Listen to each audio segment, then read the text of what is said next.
Barakatah Yahweh, Barakatah Yahweh Shah, Barakatah Yahweh, Barakatah Yahweh Shah. All praises, glory, and honor goes to Yahweh, Bahashem, Yahweh Shah, Bahashem, Rekakadash. Yahweh been the name of the Heavenly Father. Yahweh Shah been the name of his only begotten Son, who they ignorantly call Jesus Christ. Now, we know how the AI operates, and with whatever you feed it, it's going to give you a mathematically calculated answer. Okay? And so it's going to give you unbiased information too. So let's go into it and see how it breaks down these prophecies and clearly show what's going to happen in the future of Babylon the Great America. So let's go into it now. Let's see. I went into the arrows in Jeremiah 50:9. It says in Jeremiah 50:9, the arrows represents the highly effective and precise military weaponry and forces used by the coalition of nations. Okay. It says, jumping down, it says the key emphasis is that these weapons were so effective that were like skilled warriors who do not return empty-handed, meaning they would not miss their mark and would achieve total victory. In the modern context, the arrows would be the functional equivalent of any advanced, high precision military technology designed to strike a target with certainty and ensure its complete destruction. The modern equivalents would include precision guided munition, missiles, or bombs that use guidance systems to hit specific targets accurately, ensuring no wasted effort. Okay, any form of guided munition that has a high probability of success and does not return in vain nor miss its target. See, this is what is going on. None of this happened in ancient Babylon. See, for these people, and none of this is nobody is trying to think about doing this to know Rome and all of this crap. None of this ever happened to these places. This is future prophecy. And it's going to tell you what it's about. Now, I went to Revelation 16 and 17 to Salakia. Turn it. Okay, let's go back. Salakia. I went to Revelation 16 and 17 to get the opinion about that. Let's see, the first one was about the 10 kings. So this 10 king situation in Revelation 16 and 17. I mean, Revelation 17 and 16. It says, in interpretations that identify the United States with the symbolic Babylon or harlot in Revelation, the burning with fire is generally interpreted as a total and irreversible physical destruction of the nation's key cities and infrastructure, likely through modern warfare, potentially involving nuclear weapons. See, this is what Revelation 17 and 16 is talking about. It's not talking about no fall of false religion. See, you as a maniac and you illiterate if you thinking that it's talking about the fall of some false religion. Okay, it says this interpretation suggests a shift in allies. The 10 kings interpreted as the future coalition of nations or a revived Roman Empire under the Antichrist. See, this is what America is. Who once allied with or supported the American Empire would turn against it. You see, the Roman Empire and the Antichrist is this EU and NATO, European Union, Edomite Union. See, they ain't no Europeans. They're a bunch of Edomites, and they're united. See, and NATO is their military power. And they support Babylon the Great, America, the American Empire, with that world global currency, that petrodollar, and that international trade that goes on with that dollar. It says, possibly due to the desire to consolidate their own power and wealth. See, this is why it says, and all of the kings of the earth will live lavishly with her.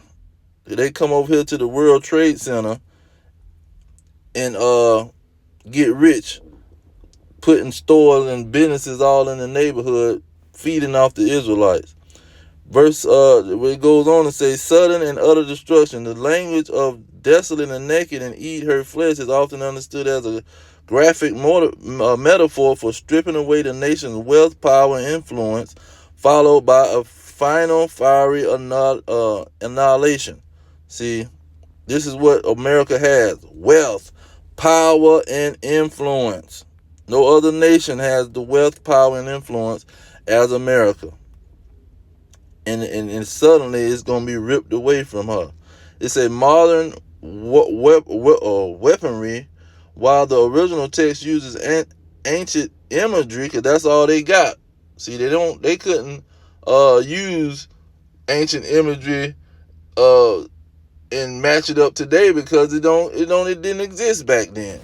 It says a literal modern interpretation will see that this fulfillment through contemporary weapons of mass destructions, such as nuclear bombs, see, nuclear weapon, or advanced explosive devices capable of causing widespread fires and total urban devastation in a very short time. See, this is how them 10 kings is going to burn her with fire. See? And the AI is unbiased. They not sticking to some stupid religion. When they going to break the scriptures down just how they're supposed to be broken down. Okay, it goes into the divine judgment, talking about that Babylon and those kings. It says divine judgment. This act, despite being carried out by wicked rulers, is ultimately seen as the execution of God's judgment against a nation or corrupt system characterized by materialism, America, immorality, and opposition to God's will. This is the definition of Babylon the Great, America. It says the immorality. We got to touch that. That's the in Revelation 11 and 8. It talks about the spiritually Sodom. See, they were the one that created this same-sex marriage throughout the earth. They pushed that through the policies and the cabinet or the presidency of Obama. See, from 2004 and 2008, they was pushing this immoral agenda, and materialism been going on in Babylon the Great. It says, thus the kings using weapons would literally burn her today by launching a devastating military strike with modern high-yield weapons. See, resulting in a physical confederation and complete ruin of the United States as a global power. And that's what the United States is, a global power, and they're going to be physically configured, destroyed. Now we got some more. Okay, it goes into, I went into the Isaiah 34 because this goes into the same situation. The prophets were seeing the same fiery judgment of the Lord. It says, if one interprets Basra and Babylon as the American Empire, the literal fulfillment of the fallen fig, sword, and arrows imagery would likely involve modern warfare, economic collapse, and political events. Okay, the interpretation of imagery in a modern context. Fallen fig. In the biblical text, the heavens rolling up and stars falling figs symbolize a total desolation, dissolution of the existing order and widespread devastation. The literal modern fulfillment in the modern interpretation applied to the American Empire, fallen figs could represent the rapid collapse of supporting systems or key institutions. This could manifest as a sudden catastrophic economic crash, the failure of the nation's satellite communication infrastructure, and swift abandonment of allies and client states who are compared to the host of heaven. Okay, and that's gonna happen too. Now I added that with Jeremiah in 59. I put them both together. It says the ancient warfare, swords and arrows were primarily weapons used to kill and conquer. See, this is why they're using that terminology. The imagery in the prophecy emphasizes a decisive, unrelenting, and skilled military assault. Literal fulfillment. These ancient weapons could be interpreted as modern military technology and strategy. Arrows. This might be seen as long-range, precision guided missiles such as ballistic missiles. See, these is what Russia has. Satan 1 and Satan 2. They got ballistic missiles, nuclear weapons, drones, and smart bombs, which do not return empty-handed. See, the phrase spare no arrows would suggest an all-out, unrestrained use of such advanced arsenal. This is what's going to happen to America. Said this could represent the ground forces, armored divisions, and overall military might that closes in for a decisive and total slaughter or overwhelming victory in the initial long-range assault. Okay, I got another one. It says sword. This could represent the ground forces, armed divisions, and overall military might and close. Okay, I think I did that one already. The nature of slaughter. It says the slaughter, and this goes with Isaiah 21, Isaiah 14 and 21 too. Say prepare slaughter for his children for the iniquities of their fathers. See, because this is all about what Joel 3 and 2, the Lord fighting for the Israelite slaves that's in captivity in Babylon the Great America. It says the slaughter described would be the physical bloody devastation brought about by modern conventional and brain freeze, possibly nuclear warfare. And that's the point. That's probably why he did it. This is nuclear warfare. This is how the slaughter gonna happen, man. Okay. Let me get this a little larger. It says, resulting in the immense loss of human life and total destruction of the nation's infrastructure, defenses, and people. It will be viewed as a divinely ordained judgment and a great sacrifice to God's justice. The language implies that the military defeat so complete that the nation's inhabitants are left desolate and the land becomes desolate. The interpretation of these prophecies, when applied to modern nations like the United States, generally comes from specific viewpoints that view historical biblical events as archetypes for future and end-time events. Yeah, because the prophets was prophesying about future events. And I think that was my last one. Let's make sure. Yep, that was my last one. So I want to get this scripture here. Um, real quick. Um, Jeremiah